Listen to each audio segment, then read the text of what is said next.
अस्सलाम वालेकुम, नमस्ते, सत श्री अकाल।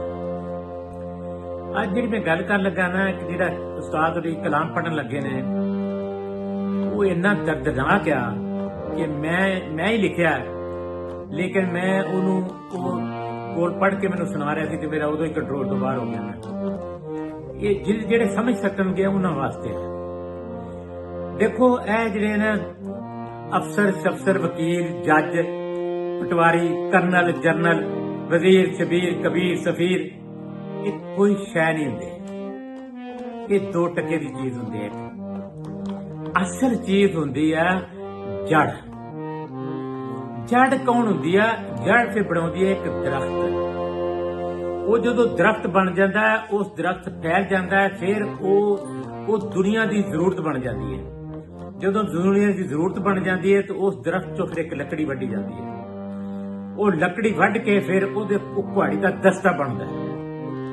ਫਿਰ ਜਦੋਂ ਕੁਹਾੜੀ ਦਾ ਦਸਤਾ ਯਾਨੀ ਕਿ ਉਸ ਦਰਖਤ ਦਾ ਬੱਚਾ, ਦਰਖਤ ਦੀ ਟਹਿਣੀ, ਉਹ ਜਦੋਂ ਕੁਹਾੜੀ ਦੇ ਲੋਹੇ ਦੇ ਵਿੱਚ ਦਸਤਾ ਬਣ ਕੇ ਪੈਂਦਾ ਹੈ ਤੇ ਉਹ ਹੀ ਫਿਰ ਉਸੇ ਰੁੱਖ ਨੂੰ ਵੱਢਦਾ ਹੈ। ਉਸ ਵੇਲੇ ਕੀ ਗੁਜ਼ਰਦੀ ਹੈ, ਇਹ ਉਹ ਕਹਾਣੀ ਹੈ। ਲੋਕੋ ਖਿਆਲ ਕਰਿਆ ਕਰੋ ਕਿ ਜੜਾ ਤੱਕ ਜਾਇਆ ਕਰੋ। ਕਰਨਲ ਜਨਰਲ ਕੋਈ ਸ਼ੈ ਨਹੀਂ, ਟੱਕੇ ਦੀ ਸ਼ੈ ਨਹੀਂ। ਟੱਕਾ ਤੇ ਬਹੁਤ ਸ਼ੈ ਐਵੇਂ ਬਣੇ ਫਿਰਦੇ, ਕੁਛ ਹੈ ਨਹੀਂ। ਤੁਸੀਂ ਇਹ ਦੇਖੋ ਕਿ ਜਿਹੜਾ ਤੁਸੀਂ ਫਲ ਬੀਜ ਰਹੇ ਹੋ, ਜਿਹੜਾ ਤੁਹਾਡਾ ਲੱਕੜੀ ਜਿਹੜੀ ਦਸਤਾ ਬਣਿਆ ਉਹਨੂੰ ਤੁਸੀਂ ਕੀ ਤਰਬੀਅਤ ਦੇ ਕੇ ਘੱਲੀ ਆ ਕਿ ਕੀ ਕਰਨਾ ਹੈ, ਉਹਨੇ ਤੁਹਾਨੂੰ ਵੱਢਣਾ ਹੈ।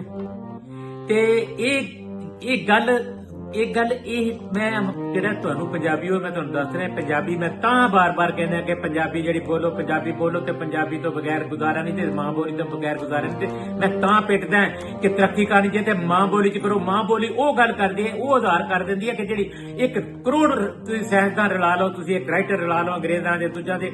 ਇਹ ਜਿਹੜੀ ਮੇਰੀ ਸੋਚ ਆ ਜਾਂ ਮੇਰੇ ਪਾਕਿਸਤਾਨੀ ਅਜ਼ੀਮ ਪਾਕਿਸਤਾਨੀ ਦੀ ਸੋਚ ਆ ਜਾਂ ਮੇਰੇ ਤੋਂ ਬਹੁਤ ਵੱਡੇ ਸ਼ਹਿਰਾਂ ਦੀ ਸੋਚ ਆ, ਉਹਦੇ ਪੈਰਾਂ ਵਰਗੀ ਨਹੀਂ ਬਣ ਸਕਦੀ ਪੰਜਾਬੀਆਂ ਦੀ। ਕਿਉਂਕਿ ਪੰਜਾਬੀ ਦੀ ਇਹਦੇ ਤੋੜ ਦੇ ਤੌਰ ਤੇ, ਕਿਉਂਕਿ ਇਹ ਅੰਦਰੋਂ ਨਿਕਲੀ ਆ ਗੱਲ ਔਰ ਇਹ ਉਸ ਕਲਚਰ ਦੇ ਵਿੱਚ ਘੁਲੀ ਮਿਲੀ ਆ। ਇਹਨੇ ਫਰਜ਼ੀ ਗੱਲ ਨਹੀਂ ਹੈ ਕੋਈ। ਇਹਨੂੰ ਮੈਂ ਅੰਗਰੇਜ਼ੀ ਚ ਕਰਾਂ, ਮੈਂ ਫਾਰਸੀ ਕਰਾਂ, ਮੈਂ ਅਰਬੀ ਚ ਕਰਾਂ, ਮੈਂ ਨਾਰਵੇਜਨ ਚ ਕਰਾਂ, ਮੈਂ ਕਿਵੇਂ ਇਹ ਗੱਲ ਕਿੱਥੋਂ ਕੱਢ ਲਵਾਂਗੇ? ਇਹ ਤਸੱਵਰ ਕਿੱਥੋਂ ਆ ਜਾਏ ਕੁਹਾੜੀ ਜਾਂ ਰੁੱਖ ਵੱਢਦੀ? ਇਸ ਵਾਸਤੇ ਇਹ ਤੁਹਾਨੂੰ ਮੈਂ ਤਾਂ ਬਾਰ-ਬਾਰ ਕਹਿੰਦਾ, ਇਹ ਮੈਂ ਖਿਦਮਤ ਤੁਹਾਡੇ ਵਾਸਤੇ ਕਰ ਰਿਹਾ, ਮੈਂ ਆਪਣੇ ਵਾਸਤੇ ਨਹੀਂ ਕਰ ਰਿਹਾ, ਤੁਹਾਡੇ ਬੱਚਿਆਂ ਵਾਸਤੇ ਕਰ ਰਿਹਾ, ਤੁਹਾਡੀਆਂ ਨਸਲਾਂ ਵਾਸਤੇ ਕਰ ਰਿਹਾ। ਇਹ ਪੰਜਾਬੀ ਜਿਹੜੀ ਹੈ ਐਡੀਸ਼ਨਲ ਲੈਂਗੁਏਜ ਹੈ, ਖੁਦਾ ਦਾ ਵਾਸਤਾ। ਇਹਨਾਂ ਦੇ ਪੜ੍ਹਨ ਤੋਂ ਪਹਿਲਾਂ ਮੇਰੀ ਇੱਕ ਗੱਲ ਸੁਣ ਲਓ, ਖੁਦਾ ਦਾ ਵਾਸਤਾ ਪੰਜਾਬੀ ਦੀ ਇੱਕ ਲੈਂਗੁਏਜ, ਐਡੀਸ਼ਨਲ ਲੈਂਗੁਏਜ ਆਪਣੇ ਬੱਚਿਆਂ ਕੋਲੋਂ ਨਾ ਖੋਵੋ। ਆਪਣੇ ਬੱਚਿਆਂ ਦੀ ਵਿਰਾਸਤ ਨਾ ਖੋਵੋ, ਜ਼ਾਲਮ ਨਾ ਬਣੋ। ਤੁਸੀਂ ਆਪਣੇ ਬੱਚਿਆਂ ਦੀ, ਸਕਿਆਂ ਬੱਚਿਆਂ ਦੀ ਵਿਰਾਸਤ ਖੋਣ ਡਏ ਹੋ। ਇਹ ਜਿਹੜਾ ਆਪਣੇ ਸਕਿਆਂ ਬੱਚਿਆਂ ਦੀ ਵਿਰਾਸਤ ਖੋਵੇ ਕੌਣ? ਉਹ ਗੈਰਤਮੰਦ ਹੁੰਦਾ। ਮੈਨੂੰ ਨਹੀਂ ਪਤਾ, ਮੈਂ ਨਹੀਂ ਕਹਿੰਦਾ ਕਿ ਉਹ ਬੇਗੈਰਤ ਹੁੰਦਾ, ਪਰ ਗੈਰਤਮੰਦ ਨਹੀਂ ਹੁੰਦਾ। ਤੇ ਜਿਹੜਾ ਮਾਂ ਬੋਲੀ ਛੱਡ ਦਿਓ ਗੈਰਤਮੰਦ ਹੁੰਦਾ। ਮੈਂ ਨਹੀਂ ਕਹਿੰਦਾ ਬੇਗੈਰਤ ਹੁੰਦਾ, ਪਰ ਹੁੰਦਾ ਹੈ। ਲੇਕਿਨ ਗੱਲ ਇਹ ਹੈ ਕਿ ਮੈਂ ਇਸ ਵਾਸਤੇ ਪਿੱਟ ਥੱਕਿਆ ਕਿ ਤੁਸੀਂ ਮਾਹੌਲ ਸਮਝਿਆ ਪੰਜਾਬੀਆਂ ਨੂੰ, ਤੁਸੀਂ ਸਮਝਦੇ ਆ ਪੰਜਾਬੀ ਬੋਲਦੇ। ਕੋਈ ਕੀ ਹੋਇਆ ਤੁਹਾਡੀ ਅਕਲ ਨੂੰ? ਕੀ ਹੋਇਆ? ਮੇਰੀਆਂ ਗੱਲਾਂ ਤੁਹਾਨੂੰ ਜ਼ਹਿਰ ਲੱਗ ਰਹੀਆਂ ਹੋਣਗੀਆਂ, ਲੇਕਿਨ ਇਹ ਘਰ ਦੀ ਬਿਮਾਰੀ ਹੈ। ਮੈਂ ਆਪਣੀ ਜਾਨ ਦੇ ਦੇਣੀ ਐਸੇ ਜਿੱਦੋ ਜਹਿਦ ਚ, ਐਸੇ ਕੋਸ਼ਿਸ਼ ਚ, ਐਸੇ ਮਿਸ਼ਨ ਚ। ਮੇਰਾ ਹੋਰ ਕੋਈ ਕੰਮ ਨਹੀਂ। ਮੇਰੇ ਬੱਚਿਆਂ ਨੇ ਮਿਹਰਬਾਨੀ ਉਹ ਮੈਨੂੰ ਖਰਚਾ ਕਰਦੇ ਆ, ਮੈਂ ਬੈਠਾ ਰਿਟਾਇਰ ਹੋ ਗਿਆ, ਮੈਂ ਪੜਦਾ ਇਹੋ ਹੀ ਕੰਮ ਕਰਦਾ। ਮੇਰਾ ਹੋਰ ਕੋਈ ਕੰਮ ਨਹੀਂ। ਮੇਰਾ ਮਿਸ਼ਨ ਹੈ ਪੰਜਾਬੀਓ ਤੁਹਾਨੂੰ ਜਗਾਉਣਾ, ਤੁਹਾਨੂੰ ਸਮਝਾਉਣਾ, ਤੁਹਾਨੂੰ ਦੱਸਣਾ ਕਿ ਪੰਜਾਬੀ ਮਾਂ ਬੋਲੀ ਨੂੰ ਮਾਂ ਬੋਲੀ ਮਾਂ ਨਾ ਗੁਸਤਾਖੀ ਕਰੋ। ਜੇ ਤੁਹਾਡੀ ਮਾਂ ਕਿਸ ਦਿਨ ਰੁੱਸ ਪਈ ਤੁਹਾਨੂੰ ਪਤਾ ਲੱਗ ਜਾਏਗਾ। ਤੇ ਇਸ ਵਾਸਤੇ ਦੂਜੀ ਗੱਲ ਮੈਂ ਤੁਹਾਨੂੰ ਇਹ ਦੱਸਾਂ ਕਿ ਮੈਂ ਰੋਜ਼ ਪੜਦਾ, ਰੋਜ਼ ਤੁਹਾਡੇ ਨਾਲ ਗੱਲ ਕਰਨਾ। ਜੇ ਤੇ ਤੁਹਾਡਾ ਦਿਲ ਮੰਨੇ, ਜ਼ਮੀਰ ਮੰਨੇ, ਅਕਲ ਮੰਨੇ, ਸ਼ਕਲ ਮੰਨੇ, ਤੁਹਾਡੀ ਸੂਰਤ ਮੰਨੇ, ਤੁਹਾਡਾ ਮੂਡ ਮੰਨੇ, ਤੁਹਾਡਾ ਚਿਹਰਾ ਮੰਨੇ ਕਿ ਭਈ ਇਹ ਗੱਲ ਚੰਗੀ ਕਰਨ ਡਿਆ ਤੇ ਸਾਡੇ ਵਾਸਤੇ ਕਰਨ ਡਿਆ, ਤੇ ਫਿਰ ਤੁਹਾਨੂੰ ਸੂਲ ਉੱਠਦਾ। ਇੱਕ ਗੂਠਾ ਦੱਬ ਦਿਓ ਤੇ ਇੱਕ ਤੁਸੀਂ ਉਹਨੂੰ ਸਬਸਕ੍ਰਾਈਬ ਵੀ ਨਹੀਂ ਕਰ ਸਕਦੇ। ਕੋਈ ਬੰਦਾ ਨਹੀਂ ਕਰਦਾ, ਕਿਸੇ ਨੂੰ ਕੋਈ ਪਰਵਾਹ ਨਹੀਂ। ਨਾ ਕਰੋ, ਮੈਂ ਲੱਗੇ ਰਹਿਣਾ, ਮੇਰਾ ਮਿਸ਼ਨ। ਮੈਂ ਤੁਹਾਡਾ ਮੁਹਤਾਜ ਨਹੀਂ ਹਾਂ, ਲੇਕਿਨ ਮੈਂ ਤੁਹਾਨੂੰ ਦੱਸਣਾ ਹੈ ਆਪਣਾ ਹਿੱਸਾ ਪਾਓਗੇ ਚੰਗੇ ਰਹਿ ਜਾਓਗੇ, ਨਾ ਹਿੱਸਾ ਪਾਓਗੇ ਤੇ ਮੇਰਾ ਕੱਖ ਨਹੀਂ ਵਿਗੜਨਾ। ਜਿਹਨੇ ਪਿੱਛੋਂ ਚੱਕ ਕੀਤੇ ਨਾ ਉਹ ਵੀ ਵਾਪਸ ਲੈ ਲਓ। ਲੇਕਿਨ ਮੈਂ ਤੁਹਾਨੂੰ ਦੱਸਣ ਡਿਆ ਤੁਹਾਡੀ ਔਲਾਦ ਵਾਸਤੇ ਲੜਨ ਡਿਆ। ਇਹ ਪੰਜਾਬੀ ਤੁਸੀਂ ਭੁਲਾ ਦਿੱਤੀ, ਤੁਸੀਂ ਮਾਂ ਮਾਰ ਦਿੱਤੀ, ਕਾਤਲ ਬਣੋਗੇ। ਉਸਤਾਦ ਜੀ ਸੁਣਾਓ ਜ਼ਰਾ ਇਹਨਾਂ ਨੂੰ।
ਨਕਲ ਕਰਕੇ ਮੈਂ ਤੁਹਾਨੂੰ ਦੱਸਾਂਗੀ ਕਿ ਦਸਤਾ ਜਿਹੜਾ ਹੈ ਨਾ, ਦਸਤਾ ਆਪਣੇ ਪਿਓ ਨੂੰ ਕੱਟਦਾ ਰੁੱਖ ਨੂੰ। ਇਹ ਸਿਸਟਮ ਹੈ ਕਿ ਯਾਨੀ ਜਦੋਂ ਕਿਸੇ ਦਾ ਪਿਓ ਮਰਦਾ ਉਹਨੂੰ ਦਫਨ ਕਰਨਾ ਪੈਂਦਾ, ਮਜਬੂਰੀ ਹੈ। ਲੇਕਿਨ ਉਸ ਵੇਲੇ ਉਸ ਦਸਤੇ ਤੇ ਕੋਈ ਵਹਿਣ ਨਹੀਂ ਸੁਣ ਸਕਦਾ ਜਿਹੜਾ ਆਪਣੇ ਪਿਓ ਨੂੰ ਵੱਢ ਰਿਹਾ ਹੁੰਦਾ, ਯਾਨੀ ਕਿ ਆਪਣੇ ਪਿਓ ਨੂੰ ਆਪਣੇ ਹੱਥਾਂ ਨਾਲ ਫੜ ਕੇ ਜਿੰਨਾ ਸਾਰੀ ਉਮਰ ਪਿਆਰ ਕਰਨਾ ਉਹਨੂੰ, ਜਾਂ ਮਾਂ ਨੂੰ, ਇੱਕੋ ਹੀ ਗੱਲ ਹੈ, ਉਹਨੂੰ ਜਦੋਂ ਮਿੱਟੀ 'ਚ ਪਾ ਕੇ ਆਉਂਦਾ ਹੈ। ਇਹ ਉਹ ਮੰਦਰ ਆ ਪਿਓ ਤੇ ਪੁੱਤਰ ਦਾ, ਕਿ ਬਈ ਪਿਓ ਤੇ ਪੁੱਤਰ ਦਾ ਤੇ ਮਾਂ ਦਾ, ਜਿਹੜੀ ਸਾਡੇ ਤੇ ਮਜਬੂਰੀ ਇਸ ਸਿਸਟਮ ਦੀ, ਅੱਲਾ ਦੇ ਸਿਸਟਮ ਦੀ, ਮਾਲਕ ਦੇ ਸਿਸਟਮ ਦੀ ਹੈ। ਇਹ ਉਹ ਹੈ ਤੇ ਦਸਤਾ ਉਦੋਂ ਵੈਣ ਪਾਉਂਦਾ ਕਿ ਮੈਂ ਆਪਣੇ ਪਿਓ ਨੂੰ ਲੈ ਕੇ ਚੱਲਿਆ, ਮੈਂ ਆਪਣੇ ਪਿਓ ਨੂੰ ਵੱਢ ਰਿਹਾ। ਇਹ ਜੇ ਉਸਤਾਦ ਜੀ ਇਹਦੇ ਤੇ ਇਹ ਗੱਲ ਕਰੋ। ਕੋਈ ਦਸਤੇ ਦੇ ਵੈਣ ਨਹੀਂ ਸੁਣਦਾ,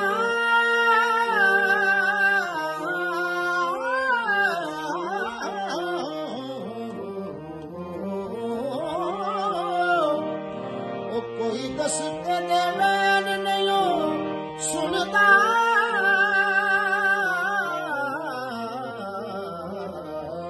ਕੁਹਾੜੀ ਜਦ ਰੁੱਖ ਵੱਢਦੇ,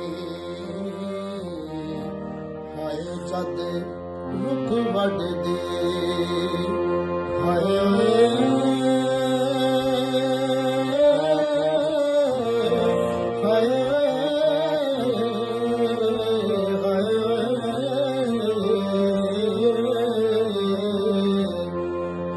ਜਦ ਰੁੱਖ ਵੱਢਦੇ।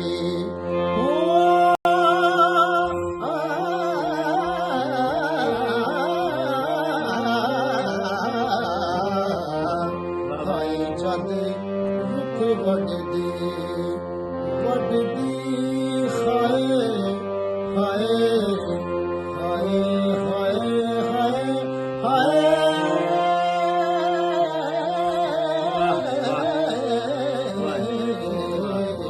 ਹਾਏ ਜਦ ਰੁੱਖ ਵੱਢਦੇ,